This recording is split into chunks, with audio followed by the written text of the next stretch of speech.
डाळिंब बागेत असा एक रोग आहे की तो वेळेवर ओळखला नाही तर उत्पादन, गुणवत्ता आणि बाजारभाव या तिन्हीवर परिणाम करतो.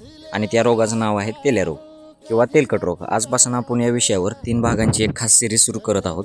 आजच्या पहिल्या भागामध्ये आपण जाणून घेणार आहोत की तेल्या रोग नेमका कसा होतो किंवा त्यामागची शास्त्रीय कारणं कोणती आहेत. सर्वात आधी एक गोष्ट समजून घ्या, तेल्या रोग हा बुरशीमुळे नाही तर झॅन्थोमोनास नावाच्या जीवाणूमुळे होतो. पण हा जीवाणू प्रत्येक बागेत नुकसान करत नाही. त्याला वाढण्यासाठी पोषक वातावरण मिळालं तरच तो वेगाने वाढतो.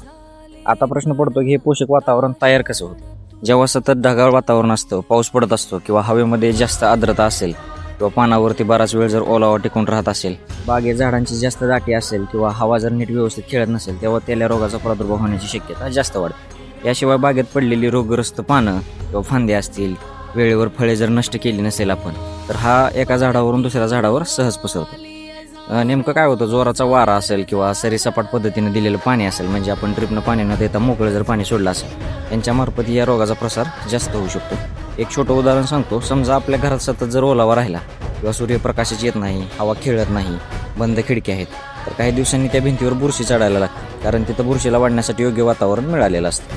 अगदी तसंच आपल्या बागेत हे रोगापेक्षा आधी वातावरण बदलतं आणि मग रोगाला वाढण्याची संधी मिळते. म्हणून मित्रांनो, फक्त औषधावर अवलंबून राहू नका. सर्वात आधी रोग का पसरतो हे समजून घ्या आणि रोगाचं मूळ कारण समजलं तर त्यावर नियंत्रण मिळवणं खूप सोपं होतं.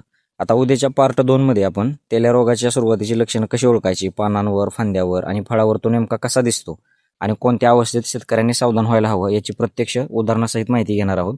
म्हणूनच पार्ट 2 अजिबात मिस करू नका. अशाच अभ्यासपूर्व बागेतील अनुभवावर आधारित माहितीसाठी धनंजय फार्मिंग या यूट्यूब चॅनलला सबस्क्राईब करा, इंस्टाग्राम पेजला फॉलो करा आणि हा व्हिडिओ प्रत्येक डाळिंब उत्पादक शेतकरी मित्रांपर्यंत नक्की शेअर करा. धन्यवाद.